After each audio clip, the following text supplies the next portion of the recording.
11वीं क्लास कला वर्ग राजनीति विज्ञान के जो पुस्तक हैं उसकी प्रारंभिक अवस्था के बारे में अपन पढ़ेंगे। एक पाठ्यक्रम जो निर्धारित किया गया है उस पाठ्यक्रम के अकॉर्डिंग टॉपिक वाइज अपन एक एक टॉपिक करेंगे, ठीक है ना। पहले अपन को राजनीति विज्ञान के बारे में जानकारी बता देते हैं, भाई राजनीति विज्ञान क्या है, किस प्रकार से है और वास्तविक रूप से उसको 11वीं सिलेबस में जो निर्धारित पाठ्यक्रम किया गया है उसमें क्या कॉन्सेप्ट पे आ रहा है। पहला प्रश्न ये होता है राजनीति विज्ञान आखिर है क्या, कैसे ये सब्जेक्ट निर्धारित हुआ, किस प्रकार से प्रभावित हुआ और पाठ्यक्रम को किस दिशा में इसको रूप दिया गया। ठीक है, हमारे देश सबसे पहले यहाँ शुरुआत होगी वो होगी राज्य, क्योंकि विद्यार्थी 10वीं क्लास से जब 11वीं में आता है और राजनीति विज्ञान सब्जेक्ट लेता है तो उसका राजनीति विज्ञान से कोई परिचय नहीं होता है। इसलिए अपन जो 10वीं क्लास में जो राज्य टॉपिक पढ़ा उसने उसके अकॉर्डिंग अपन आगे बढ़ते हैं। राज्य है किसी भी देश में, कोई भी देश को या राज्य को, राजनीति में शब्द ध्यान रखना, कोई भी राज्य शब्द आए तो आपको ये ध्यान होना चाहिए दिमाग के अंदर कि वो राजनीति की बात हो रही या देश की बात। ठीक है, राज्य है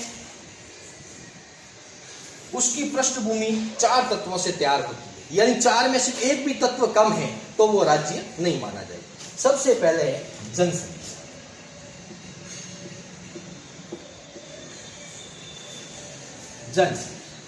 दूसरा है भूभाग,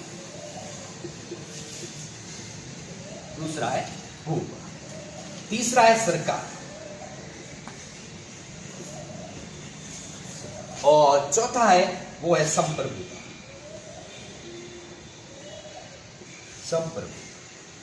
इन 4 तत्वों से मिलकर राज्य का निर्माण होगा, यानी कोई भी एक राज्य होगा उसकी जनसंख्या फिक्स होगी, कोई भी एक राज्य होगा उसका भूभाग निश्चित होगा, कोई भी एक राज्य होगा उसकी निश्चित सरकार होगी और कोई भी एक राज्य होगा। ये थोड़ा शब्द आपको थोड़ा अलग लग रहा है, बाकी तो समझ में आ जाते हैं, लेकिन ये शब्द संप्रभुता है, इसको इंग्लिश में बोलते हैं सॉवरेनिटी। सॉवरेनिटी का मतलब होता है राज्य की सर्वोच्च शक्ति, राज्य की सर्वोच्च शक्ति।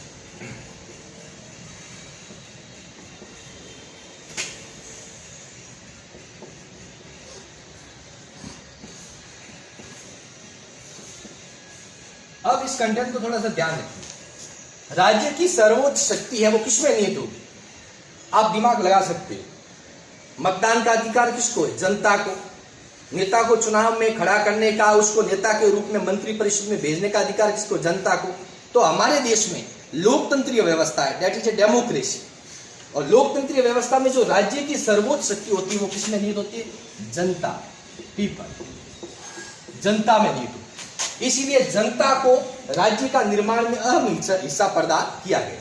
इसीलिए किसी भी राज्य का निर्माण होने के लिए ये 4 तत्व अनिवार्य, इसमें से एक भी तत्व की कमी होगी तो वो राज्य नहीं है। ठीक है, अब देखो जनसंख्या है, ये स्पष्ट रूप से आपको समझ में आ गया है।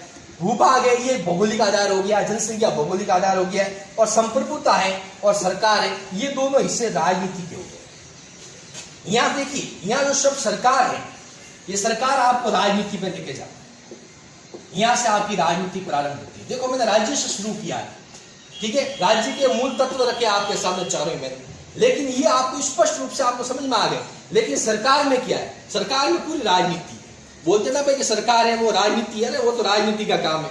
कहने का तात्पर्य सरकार से ही राजनीति प्रारंभ होती है, यानी अपन सरकार को विशेष रूप से राजनीति की तरफ मोड़। अब देखो यहाँ जो सरकार शब्द है उसको थोड़ा गहराई से समझना। उसमें एक नीति निर्धारण की जो कार्य प्रणाली होती है या व्यवस्था होती है, उसमें थोड़ा सा ये दिमाग में रखना है कि भाई सरकार केवल एक पहलू राजनीति से निर्धारित नहीं होती। यहाँ पर भी सरकार के मुख्य रूप से आपने देखे होंगे 3 अंग अपन पढ़ते हैं।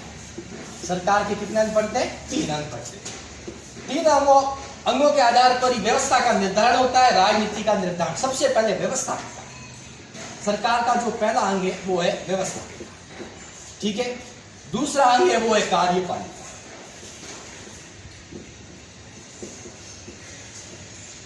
तीसरा अंग है वो है न्यायपालिका,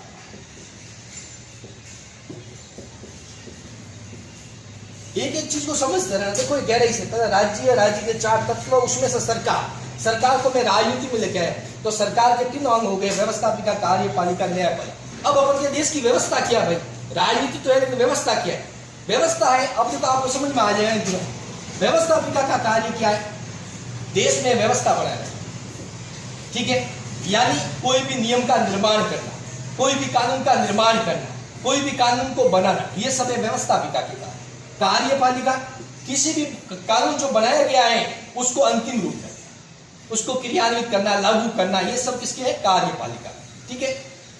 तीसरा है वो है न्यायपालिका। न्यायपालिका क्या? कि जो कानून बना वो न्याय तर्क है या नहीं है, न्याय संगत है या नहीं है, वो वास्तविक रूप से सही दिशा में काम करेगा या नहीं करेगा, उसकी जांच पूर्ण रूप से पहचान करना।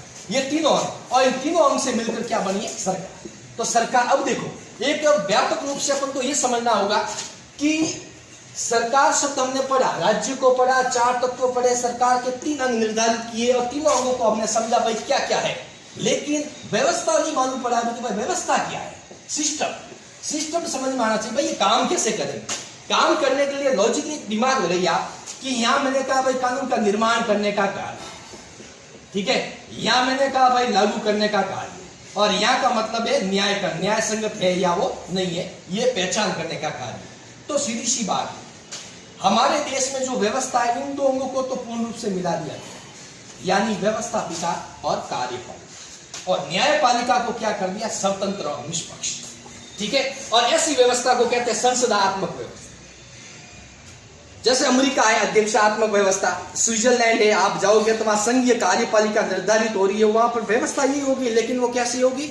वो अध्यक्षात्मक और संसदात्मक का मिश्रण। लेकिन अपन यहां पर गहराई से देखेंगे तो थोड़ा सा अपन को समझेंगे कि भाई देखो व्यवस्थापिका और कार्यपालिका, यानी नॉर्मल तरीके लोकसभा और राज्यसभा के जो सदस्य हैं और कार्यपालिका राष्ट्रपति, उपराष्ट्रपति, प्रधानमंत्री, ये सब आपस में मिलकर काम करेंगे। अब ये मिलकर काम करेंगे तो ये कभी निरंकुश भी हो सकते हैं, और निरंकुशता को रोकने के लिए वो क्या करेंगे? अपन विशेष रूप से फोकस करेंगे न्यायपालिका पर, कि न्यायपालिका में एक ऐसे नियम बनाए जाए, ऐसा प्रावधान किया जाए ताकि ये व्यक्ति निरंकुश ना हो।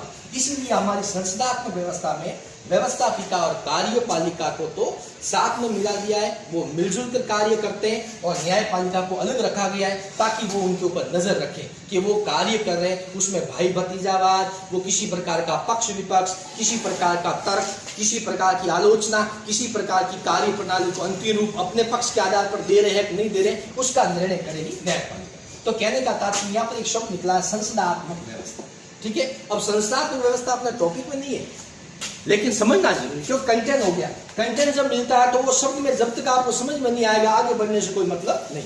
संसदात्मक व्यवस्था में विशेष करके व्यवस्थापिका और कार्यपालिका ये दोनों आपस में मिलकर कार्य करते हैं, और न्यायपालिका होती है वो निष्पक्ष और स्वतंत्र रूप से कार्य करती है। जिस देश में, जिस व्यवस्था में कार्यपालिका और व्यवस्थापिका के मध्य घनिष्ठ संबंध होता है और न्यायपालिका स्वतंत्र और निष्पक्ष रूप से कार्य करती है, उस देश की व्यवस्था को अपन है वो क्या कह सकते हैं? संसदात्मक व्यवस्था। आगे जो अपन कॉन्सेप्ट लेंगे वो संसदात्मक व्यवस्था पर होगा। जय हिंद।